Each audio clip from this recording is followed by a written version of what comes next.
ख्रिस्त में प्यारे भाइयों और बहनों, आज के पवित्र सुसमाचार में हम अच्छे समारी का दृष्टांत देखते हैं। हो सकता है कि यह दुनिया में कही गई दया की सबसे अच्छी कहानी हो।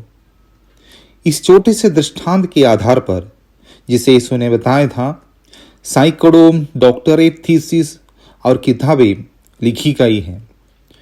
पूरी दुनिया में कई धार्मिक सभाओं, संस्थाओं और यहाँ तक कि गैर सरकारी संगठनों का नाम गुड समरीटन के नाम पर रखा गया है। जब से मैंने ये कहानी सुनी, तब से लेवी वंश और याजक के प्रति मुझ पर बहुत बुरा प्रभाव पड़ा, जिन्होंने उस घायल व्यक्ति की परवाह नहीं की। बचपन में जब भी ये कहानी सुनता था तो मैं उन्हें कोसता भी था। मैं हमेशा सोचता था कि अगर मैं उनमें से एक होता तो मैं सड़क पर उस गरीब आदमी की मदद कर सकता था। और समय बीतता गया। मैंने यरीहो और यरूशलेम के बीच के रास्ते के बारे में और भी कहानियां सुनी। उनमें से कुछ वास्तव में आश्चर्यजनक थे। उस समय यह सबसे कुख्यात क्षेत्र में से एक था। सैकड़ों लूट और चोरी में लिप्त थे। लोग इस रास्ते से गुजरने में भी डरते थे। कभी कभी लुटेरों ने ऐसा व्यवहार किया जैसे उन्हें मदद की जरूरत हो। जब कोई उनकी मदद के लिए पहुंचता है तो वे उस पर झड़प पड़ते थे और उन्हें लूट लेते थे। उस रास्ते से अकेले गुजरना न समझी या बेवकूफ़ी माना जाता था। जब मैंने इस तरह की स्थितियों के बारे में सुना तो मुझे समझ में आया कि उन लोगों ने उस घायल व्यक्ति की मदद क्यों नहीं की। हो सकता है कि उन्होंने सोचा हो कि वह घायल होने का नाटक कर रहा है। साथ ही बाइबल कहती है कि वे प्रार्थनालय की ओर प्रस्थान कर रहे थे।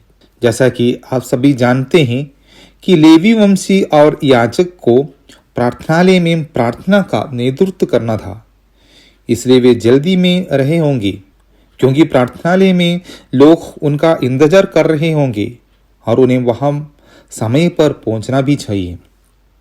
इसलिए हम उस घायल व्यक्ति की मदद न करने के लिए उन्हें दोष नहीं दे सकते हैं। मैं यह कहने की भी हिम्मत करूंगा कि उन्होंने समझदारी से काम किया। लेकिन फिर भी यीशु कहते हैं कि वे घायल व्यक्ति के अच्छे पड़ोसी नहीं बने। यीशु हमसे हमारे भाई बहनों के प्रति बेहतर प्रेम की मांग करता है। उन्होंने एक दूसरे के लिए अपना जीवन देने के लिए कहा और वे गवाही देते हैं कि यह प्रेम की सबसे बड़ी अभिव्यक्ति है। निस्वार्थ प्रेम, यही यीशु की इस महानतम कहानी का उद्देश्य है। जब हम लेवी और याजक के साथ विचार करते हैं तो उस व्यक्ति की सहायता न करने के लिए कई कारण और बहाने दे सकते हैं, लेकिन ये चतुर कारण और बहाने परमेश्वर के पुत्र के सामने बेकार है।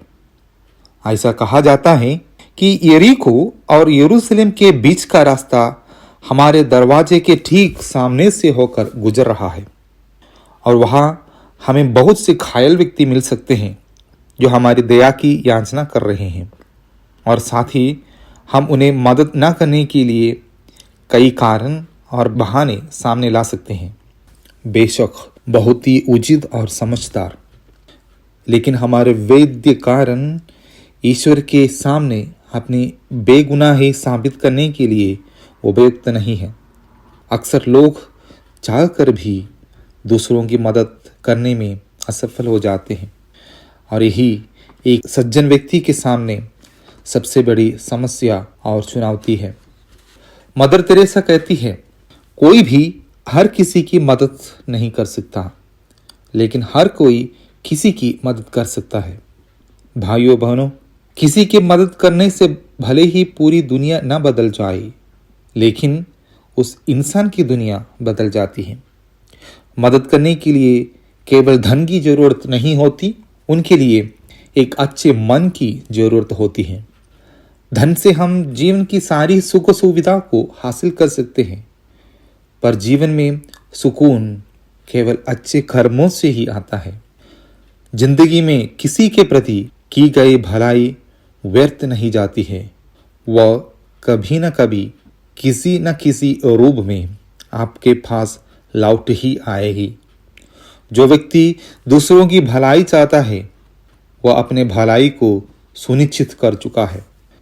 और इसलिए मेरे भाइयों बहनों, हमारे वैद्य कारणों और बहाने के बावजूद अगर हम चाहें तो हम अपनी क्षमता के अनुसार किसी व्यक्ति या परिवार या गांव की मदद कर सकते हैं। ईश्वर सब देख रहा है। ईश्वर ने इस दुनिया में अपने दयालु कार्य करने के लिए हमें अपने हाथों में एक उपकरण बनाया है।